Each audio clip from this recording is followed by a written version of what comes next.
तर फ्रेंड्स, आपल्याकडे आजच्या 6 मार्चच्या दुसऱ्या आणि तिसऱ्या शिफ्टमधून काही प्रश्न आलेले आहेत.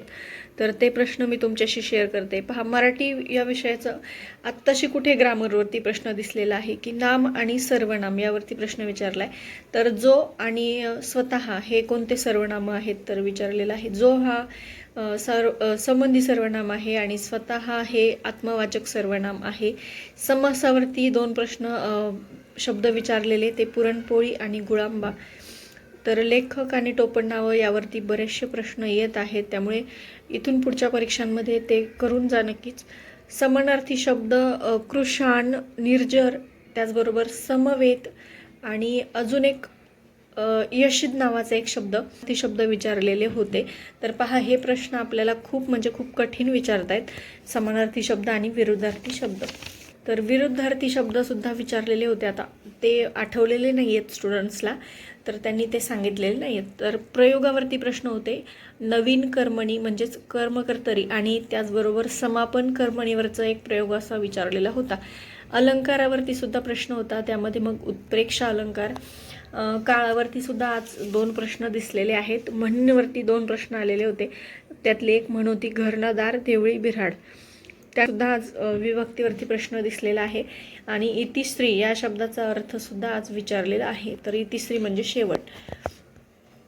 त्यानंतर पहा, इंग्लिशमध्ये आर्टिकलवरती 2 प्रश्न, प्रोव्हर्ब्सवरती 2 प्रश्न विचारलेले आहेत. वन वर्ड सबस्टिट्यूशनवरती सुद्धा 2 प्रश्न, इडियम फ्रेजेसवरती 2 प्रश्न. त्याचप्रमाणे स्क्रॅबल हे स्पेलिंग विचारलेलं होतं, स्क्रॅबलचं करेक्ट करायला सांगितलेलं. सिनॉनिम होतं लेथार्जी, त्याचबरोबर कॉन्ट्रॅक्ट या शब्दांचं. अँटोनिम लास्ट आणि मॉडर्न या शब्दांचं विचारलेलं होतं. त्याचबरोबर पहा, क्लॉजसुद्धा विचारलेला होता आज. त्यानंतर पहा, आता हे GK GSचे वेगवेगळ्या शिफ्टमधले प्रश्न आहेत, 2-3 शिफ्टमधले. जसे जसे आठवतील तसे तसे विद्यार्थ्यांनी आपल्या फ्रेंड्सनी मला सेंड केलेले आहेत आणि मी तसेच तुमच्यासोबत शेअर करत आहे. तर पहा, कृष्णकुमार हे टोपणनाव कोणाचं आहे हा प्रश्न होता. तर सेतू माधव पगडी यांचं हे टोपणनाव आहे. तुकडोजी महाराजांचं पूर्ण नाव विचारलेलं होतं, तर ते माणिक बंडोजी इंगळे असं आहे. त्यानंतर प्राचीन इतिहासावरती 3 म्हणजे 2-3 असे प्रश्न विचारण्यात येत आहेत. चालू घडामोडी 2023च्या एखादा अर्धा प्रश्न येतोय आणि 24वरती जास्त प्रश्न येत आहेत. तर राज्यशास्त्रावरती सुद्धा म्हणजे आपली राज्यघटना जी आहे त्यावरती प्रश्न येत आहेत, त्यातली कलमं विचारली जात आहेत. व्यक्तिविशेषवरती सुद्धा प्रत्येक शिफ्टला एक प्रश्न येत आहे. GSTचा आर्थिक सुधारणा याबद्दल प्रश्न होता, 1-2 प्रश्न होते. मृदेवरती आज प्रश्न होता भूगोलाचा. संगणकावरती सुद्धा एक अर्धा प्रश्न येत आहे. सह्याद्री पर्वत जो आहे त्यावरती सुद्धा एक प्रश्न आलेला आहे. त्यानंतर लाडकी बहीण योजनेवरती आज सुद्धा एक प्रश्न आलेला आहे. RTI ॲक्टवरती सुद्धा प्रश्न आलेला होता. देशमुखी म्हणजे संदर्भातली ही गोष्ट आहे, तर त्यावरती एक प्रश्न होता सरदेशमुखीवरती. तर पहा, साळुंखीच्या घराला काय म्हणतात असा एक प्रश्न होता. त्यानंतर तलवारीच्या आवाजाला काय म्हणतात असा एक प्रश्न होता. तर तलवारीचा आवाज असतो खनखन. त्यानंतर शिंपी पक्षी कुठे राहतो, तर पानांच्या घरट्यामध्ये शिंपी पक्षी राहतो.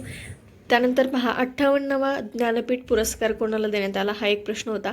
तर हा रामभद्राचार्य आणि गुलजार यांना मिळालेला आहे. त्यानंतर भारतरत्न 2024 किती व्यक्तींना मिळाला असा एक प्रश्न होता. तर 5 व्यक्तींना मिळालेला आहे. त्यामध्ये कर्पुरी ठाकूर, लालकृष्ण अडवाणी, त्यानंतर PV नरसिंहराव, MS स्वामीनाथन आणि अजून एक चौधरी चरण सिंग, असे 5 व्यक्तींना भारतरत्न 2024 मिळालेला आहे. त्यानंतर खेलो इंडिया 2024चं आयोजन कुठे करण्यात आलं होतं, तर ही 7वी आवृत्ती होती आणि तामिळनाडूमध्ये याचं आयोजन झालेलं होतं. आत्ता 8वी आवृत्ती 2025ची आत्ता लडाख या ठिकाणी चालू आहे. त्यानंतर मणिपूरचे राज्यपाल विचारलेले होते. तर मणिपूरचे राज्यपाल म्हणजे आत्ता या प्रश्नावरून मला आठवते की आमच्या बॅचला सुद्धा एक उपमुख्यमंत्र्यांवरती प्रश्न आलेला होता. कोणत्या राज्याचे उपमुख्यमंत्री आहेत असा प्रश्न होता आणि नाव दिलेलं होतं. तर त्यामुळे राज्यपाल, मुख्यमंत्री, उपमुख्यमंत्री हे सुद्धा करून जा. त्यानंतर 2024चा मेजर ध्यानचंद पुरस्कार कोणाला देण्यात आला असाही प्रश्न विचारण्यात आलेला आहे. त्यानंतर अज्ञातवासी या नावानं म्हणजे टोपणनाव कोणाचं आहे, तर हा सुद्धा प्रश्न होता.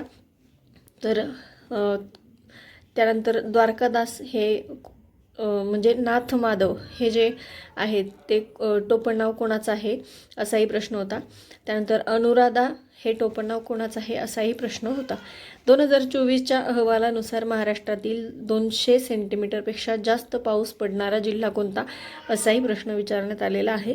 त्यानंतर महाराष्ट्रातील अवर्षणग्रस्त जिल्हा 2023नुसार कोणता आहे हा सुद्धा प्रश्न विचारण्यात आलेला आहे. आता यानंतर आपण गणिताकडे वळूयात. तर बुद्धिमत्तेचा ॲज युजल म्हणजे समाज कल्याणची एक्झाम सुरू झाल्यापासून जसं विचारलंच जात नाही आहे रिझनिंग, तसंच आजही झालेलं आहे. रिझनिंगचे काहीच प्रश्न विचारलेले नाही आहेत.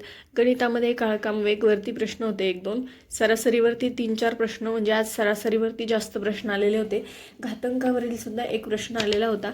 समीकरणे 2-3 विचारलेली होती. बोट प्रवाहावर सुद्धा एका बॅचला प्रश्न होता आणि एका बॅचला नव्हता. त्यानंतर छापील किंमत काढायला सांगितलेली होती, म्हणजेच नफ्या तोट्यातला हा प्रश्न होता.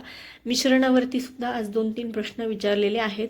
त्यानंतर गुणोत्तर प्रमाणवरती सुद्धा प्रश्न विचारण्यात येत आहेत. तर एकंदरीत हे टॉपिक्स आज परीक्षांमध्ये विचारले गेलेले आहेत. त्यामुळे तुम्ही या दृष्टीने यानंतर ज्यांची एक्झाम आहे त्यांनी छान तयारी करा आणि तुम्हा सर्वांना